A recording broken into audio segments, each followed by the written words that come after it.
और कीर्तन करते हुए आनंदित होते।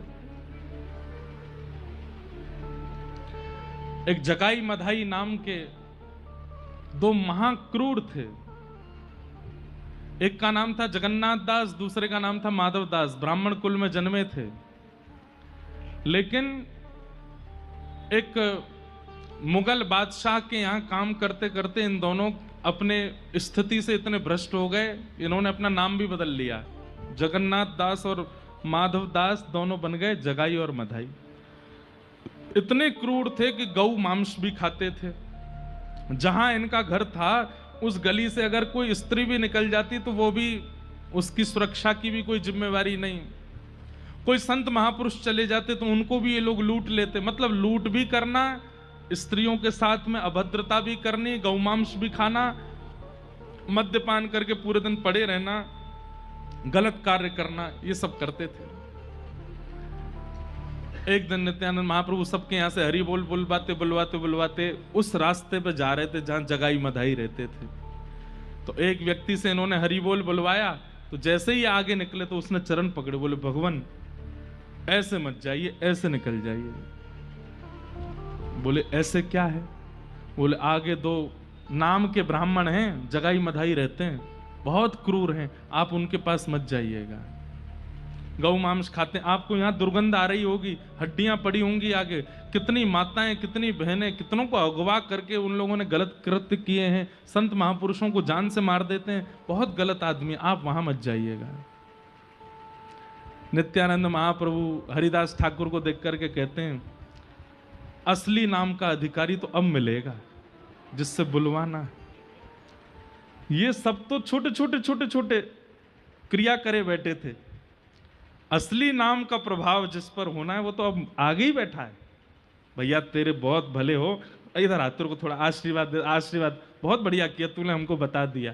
उसको लगा कि वो कहेंगे कि तूने बता दिया हम नहीं जाएंगे, अब तुम यहीं जाएंगे, अब तो जगाई मधाई को ही देखना है। लिए करताल खोल लेकर के जगाई मधाई के द्वार पर पहुंच गए और लेकर के महाराज करताल बजा में, मृदंग बजा में, एक बार हरि बोल हरि बोल हरि बोल, गौर हरि हरि बोल हरि बोल हरि बोल, गौर हरि हरि बोल हरि बोल हरि बोल। जगाई मधाई दोनों भीतर बैठे थे, मद्यपान करके नशा तो चढ़ ही रखा था उनको। जैसे क्रूरता पूर्वक निकल करके आए मारने के लिए, तो एक अद्भुत लीला की नित्यानंद जी ने। क्या करी? तुरंत अपनी मृदंग समेट करके और हरिदास ठाकुर जी को तो उनकी तरफ धक्का दिया, खुद भाग गए वहां से। हरिदास ठाकुर उनको वो बेचारे जगाई मधाई पकड़ने के लिए गए, बोले रुक जा तुझे बताते, हम हरि बोल कर रहा है सुबह आके। आगे आगे अब हरिदास ठाकुर बोले ये क्या किया इन्होंने, और इतनी जोर से भागे कि दिखे भी नहीं। हरिदास ठाकुर पीछे पीछे दौड़े, बोले आज शिकायत करूंगा इनकी। और जैसे ही पहुंचे तो महाप्रभु जी, चैतन्य महाप्रभु बैठे हैं और पास में निताई महाप्रभु बैठे हैं। इतने में हरिदास ठाकुर बोले अब नहीं जाऊंगा इनके साथ में, ये तो बहुत विचित्र है। वहां जगाई मधाई के पास गए, वहां जाकर के मुझको धक्का दिया है। तो चैतन्य महाप्रभु बोले तुमने ऐसा क्यों किया?